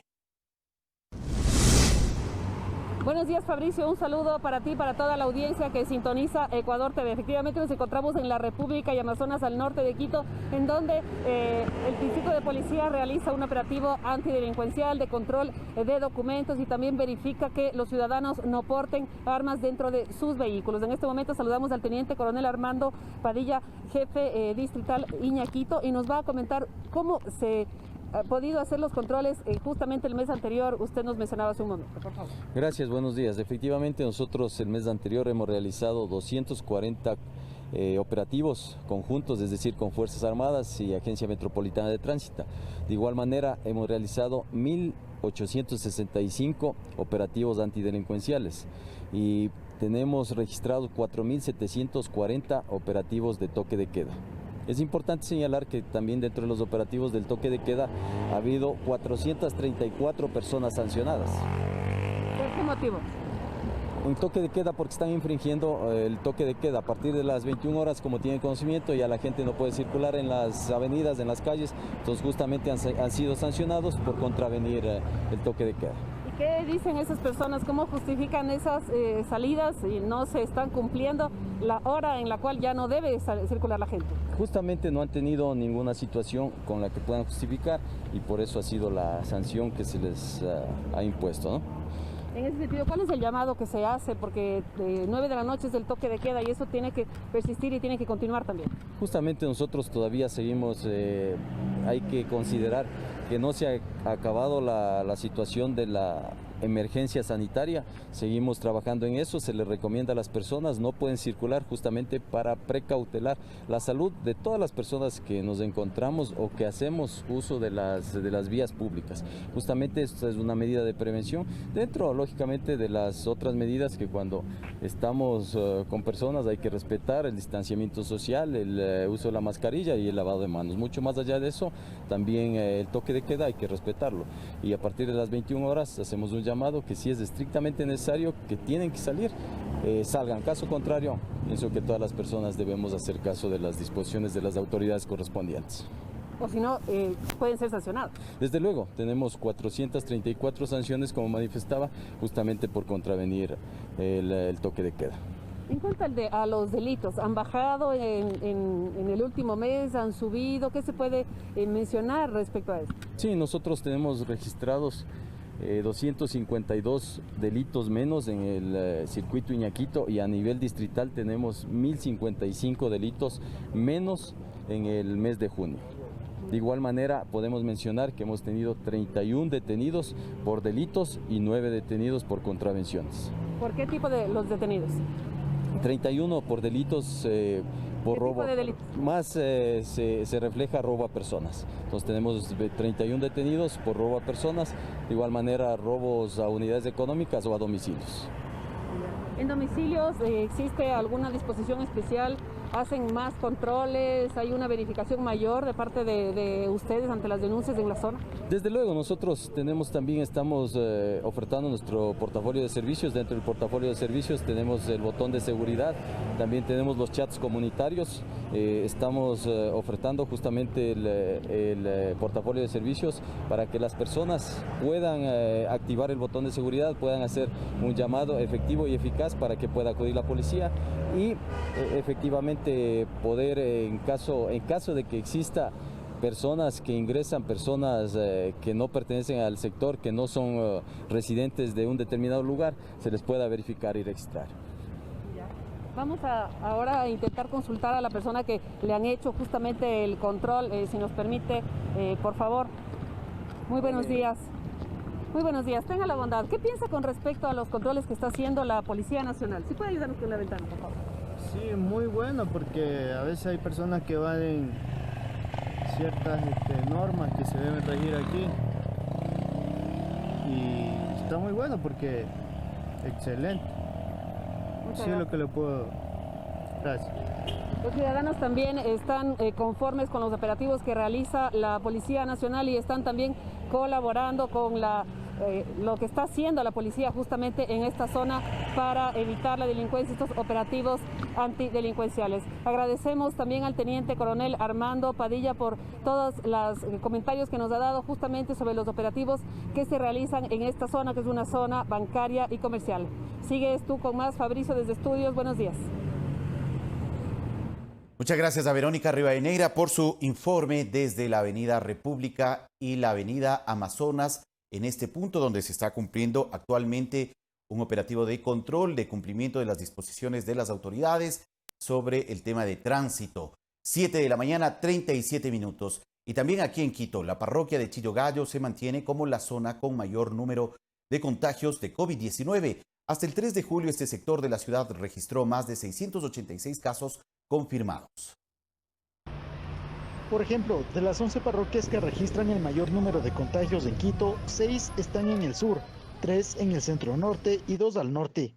Según el COE cantonal y el Ministerio de Salud, hasta el 3 de julio, las 6 parroquias con el mayor número de infectados son Chillogallo con 686 casos confirmados, Guamaní 545, Calderón 416, Cotocollao 356, Chimbacalle con 317 y la Ecuatoriana con 279 casos positivos de COVID.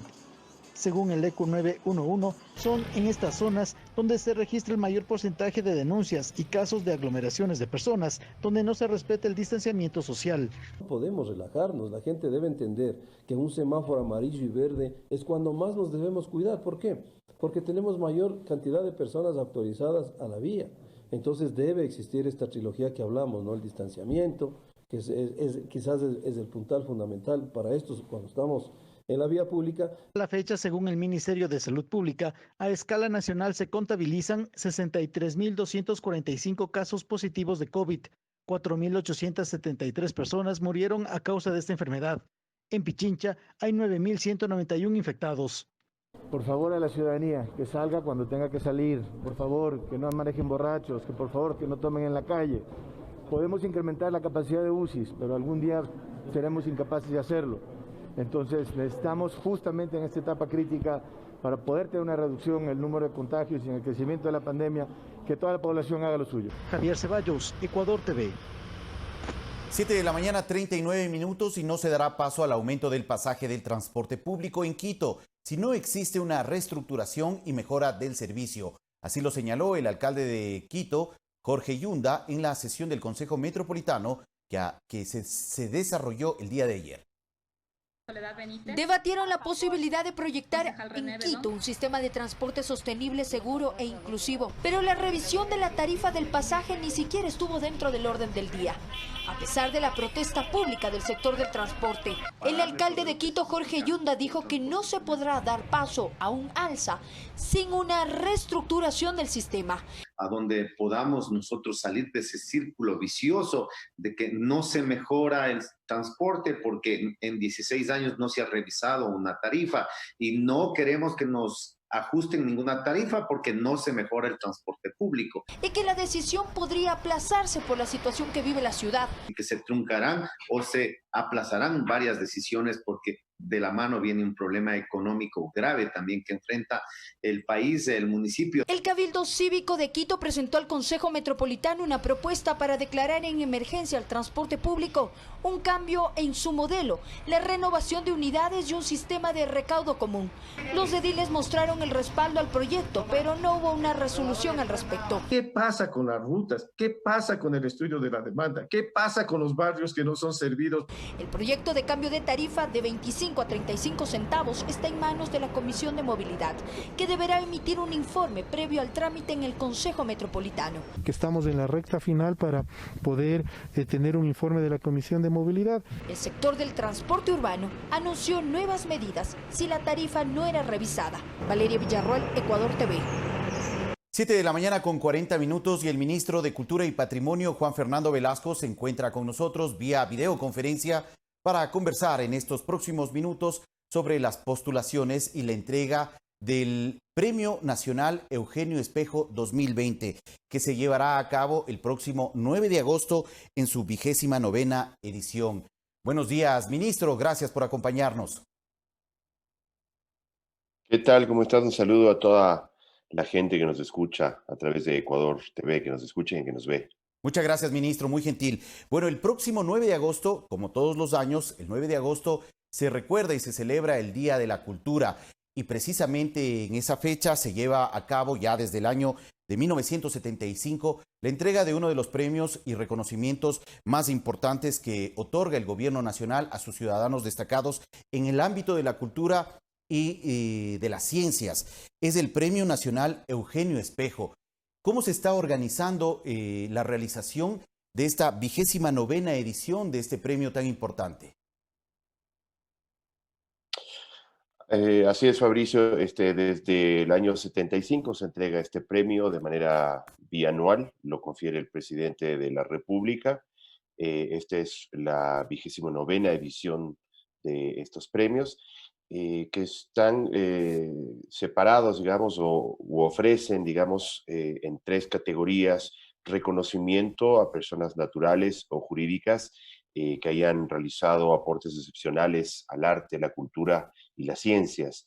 Es así que se puede postular a este reconocimiento ecuatorianos y ecuatorianas residentes en el país o en el extranjero, o instituciones públicas o privadas domiciliadas en el país, en 3 diferentes categorías. La primera categoría se refiere a las creaciones, realizaciones o actividades a favor de la cultura o de las artes.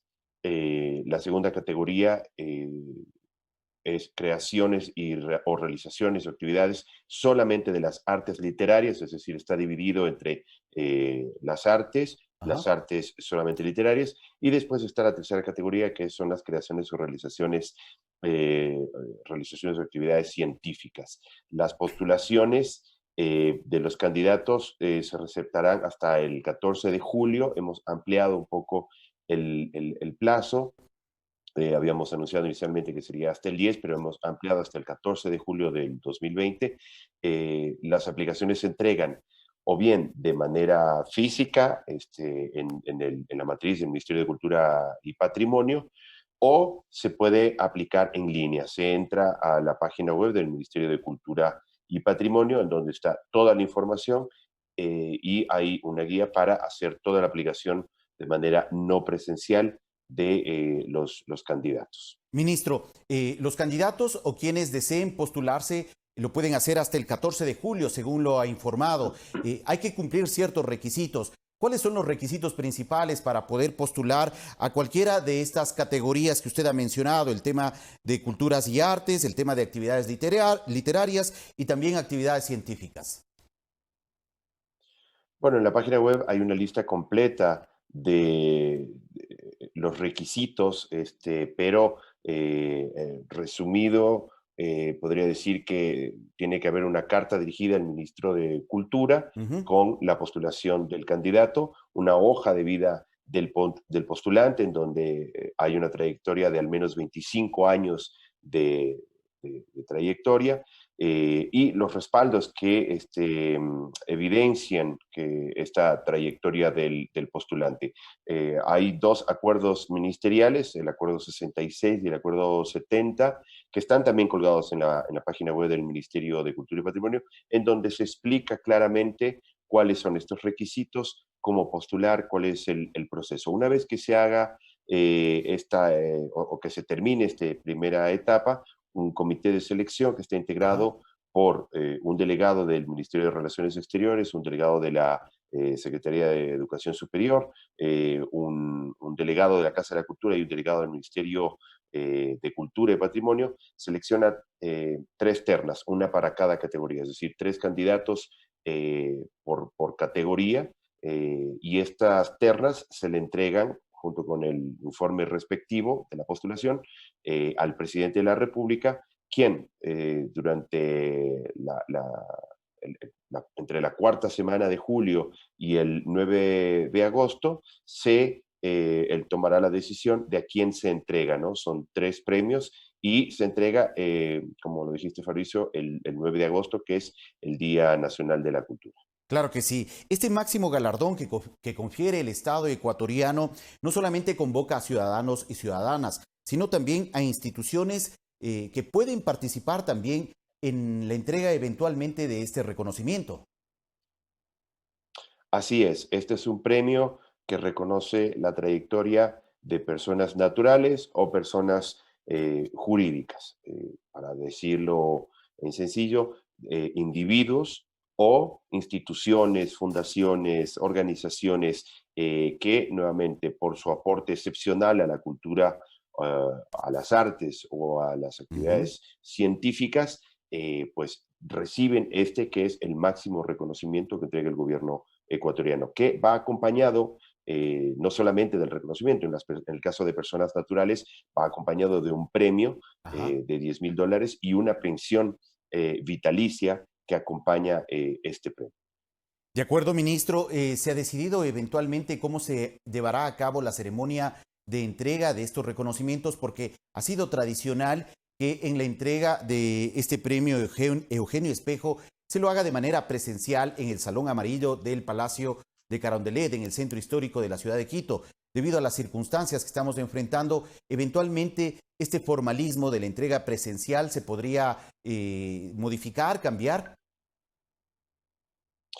Es potestad del presidente. Yo estoy seguro que dentro de las medidas de bioseguridad que todos debemos cumplir, desde el Palacio Presidencial, pues se tomará la decisión correspondiente y propicia para la entrega y la solemnidad que conlleva la entrega de este premio, junto con las prevenciones sanitarias que debemos tener en estos tiempos. Es sin duda alguna un momento particular. El presidente Moreno ha entregado ya este premio en una ocasión, esta sería la segunda ocasión, y como digo, es un momento muy importante, hay muchos postulantes, es un reconocimiento de vida, es un agradecimiento del país a estos ciudadanos ilustres. Estoy seguro que se preparará algo especial dentro de las consideraciones sanitarias. De acuerdo, ministro, muchas gracias por la información. La ciudadanía entonces a estar pendientes de este proceso de postulación para que puedan inscribir los nombres que consideren puedan ser acreedores de este reconocimiento en el ámbito de la cultura y las artes, las actividades literarias o las actividades científicas, con la entrega del máximo galardón que confiere el Estado ecuatoriano, reflejado en el Premio Nacional Eugenio Espejo. Gracias, ministro, por la información. A ti, Fabricio, un abrazo y un abrazo a todos los televidentes. Muchas gracias, igualmente. Que tenga un buen día. Agradecemos al ministro de Cultura, Juan Fernando Velasco, por ofrecernos mayores detalles e información sobre el proceso de convocatoria y postulación a los concursantes a ser acreedores del Premio Nacional Eugenio Espejo 2020, que se llevará a cabo el próximo 9 de agosto, Día Nacional de la Cultura. Son las 7 de la mañana con 49 minutos. Hacemos una pausa. Regresamos en breve.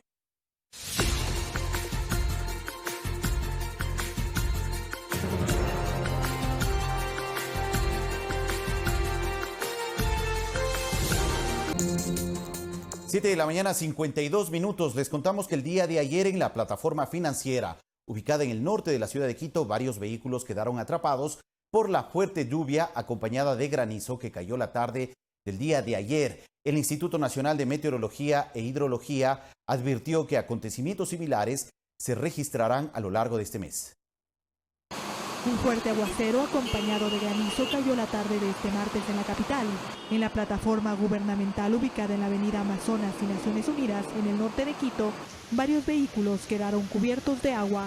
En otros puntos de la ciudad también hubo acumulaciones de agua, sobre todo en los pasos a desnivel de la avenida 10 de agosto. El servicio de emergencias EQ 911 y el Cuerpo de Bomberos de Quito también registraron taponamiento de alcantarillas. La fuerte lluvia tomó por sorpresa a varios ciudadanos. La verdad ya no sabemos si va a llover, no va a llover como era antes, que ya sabíamos dentro de la temporada de invierno, la temporada de verano. O sea, ya no, hoy día ya no se sabe. Claro, porque hacía sol en la mañana y ya cayó un aguacerón fuerte que nos tocó escondernos. Bien preparados para la pandemia y para el aguacero. El Instituto Nacional de Meteorología e Hidrología, INAMI, advierte que acontecimientos similares se vivirán a lo largo de este mes y corresponden al cambio del invierno a la época seca. La población debe estar bastante atenta a los cambios del tiempo que se conoce, los cambios de clima también, como es más comúnmente dicho. Entonces tenemos esta época de transición donde comúnmente se presentan episodios o semanas o días o periodos de tiempo en el cual tenemos ciertos días que pareciera una época de verano o época seca y algunos otros que aún nos recuerdan que estamos saliendo de una época invernal o de una época lluviosa. María Elena Vaca, Ecuador TV. Y según información de la empresa metropolitana de gestión de residuos sólidos MGIRS del municipio de Quito, se colaboró en el levantamiento de 108 cadáveres en la capital desde el 24 de abril hasta el martes 7 de julio de este año.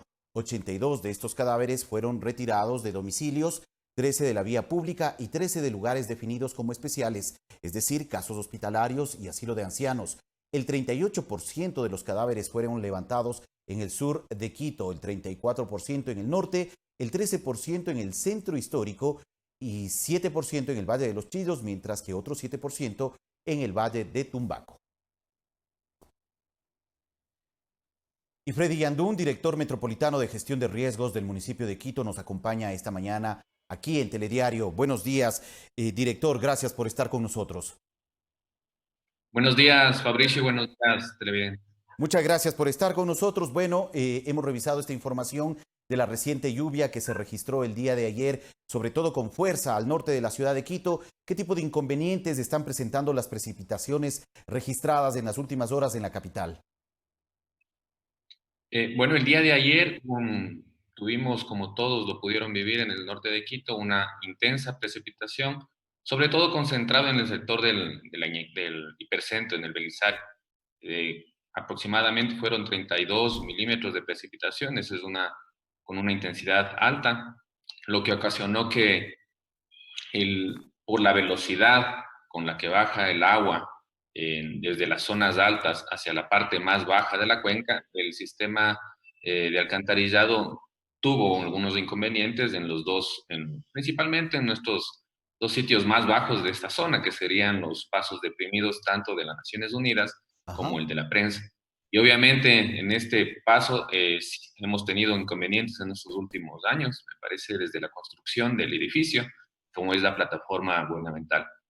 Básicamente esos han sido los inconvenientes. No hemos tenido eventos en otros sitios. Hubo una caída de rayo por el sector del Pinar Alto, en que dañó una torre de una vivienda, pero Los inconvenientes principales fueron los que ustedes han mostrado, la acumulación de agua en estos dos pasos predeprimidos, y es algo que nosotros debemos revisarlo, esta administración lo va a revisar, y tenemos que trabajar con la empresa de agua potable para solucionar definitivamente este tema. Claro que sí, director. De hecho, siempre que se presentan estas fuertes precipitaciones, estas fuertes lluvias aquí en la ciudad de Quito y sobre todo en el sector norte, este sector de la plataforma gubernamental al norte y también los pasos deprimidos de la Avenida Naciones Unidas, tradicionalmente se inundan, se anegan. ¿Qué tipo de acciones se pueden asumir por parte de las autoridades municipales para evitar que este tipo de episodios se repitan más adelante? Hay que analizar las causas, porque las causas principalmente, y hacer alguna intervención ya de infraestructura. Eso requiere ya una intervención no paliativa, sino una intervención mayor. Lo que sucede es que es la parte más baja, es la parte de la cuenca más baja en esa zona. Entonces, obligatoriamente el agua va a tener que acumularse ahí. Lo que tenemos que obligar es que el agua se acumule o se circule un poco más abajo. Tendremos que hacer alguna intervención y eso lo tenemos que analizar ya con la empresa de agua potable. Como usted dice, ya parece ser que es un ícono cuando llueve intensamente estar esperando de que se cierren los pasos deprimidos. Claro. Cuando no debería ser así. Claro, lógicamente es importante que se puedan asumir ahí acciones correctivas para evitar incluso tragedias más adelante. Ahora, hemos conocido también que con la fuerte lluvia del día de ayer, ciertos tramos de la construcción de la línea del metro han sido afectadas. ¿Qué tipo de reportes tienen ustedes sobre este tema? No tenemos ningún reporte sobre ese tema, Fabricio. Los datos que tenemos en tema de lluvias son los 6 eventos en la vía, que es básicamente lo que hemos conversado. No tenemos ningún reporte sobre el tema del metro. De acuerdo, Freddy. ¿Recomendaciones a la ciudadanía para que tenga en cuenta esta época que estamos atravesando climáticamente? Lo que le dijo Inami es muy cierto. En estos meses generalmente, o antes, nosotros esperábamos ya tener un sol radiante con nuestros niños en casa o en vacaciones. Estamos viviendo una época de transición un poco extraña. Deberíamos ya estar entrando ya en la fase seca, pero sin embargo en estos días lo que hay que tener, las recomendaciones de siempre, no arrojemos las basuras de las alcantarillas. Si tenemos material de construcción en la vía, no recogerlo. Tal vez muchos nos hemos descuidado por el tema del COVID, de lo que hemos hecho en el espacio público. Entonces, eso hay que retomarlo, hay que tener una precaución sobre la limpieza de los canales, cunetas y del resto de cosas, digamos, que se puedan caer en el momento de una precipitación. Afortunadamente, digamos, esto no puede durar más de unas 2 semanas, porque ya deberíamos entrar en la época seca y nos tenemos que preocupar entonces de los incendios forestales. Muy bien, gracias por las recomendaciones, director. Muy gentil por participar en este espacio. Un buen día. Gracias, igualmente. Agradecemos a Freddy Yandún, director metropolitano de gestión de riesgos del Distrito Metropolitano de Quito, por ofrecernos información sobre la época climática, la estación climática, las lluvias que se están presentando con fuerza, sobre todo aquí en la capital. Son las 8 de la mañana en punto. Gracias a todos por acompañarnos en Telediario. De inmediato viene Café TV. Que tengan un buen día.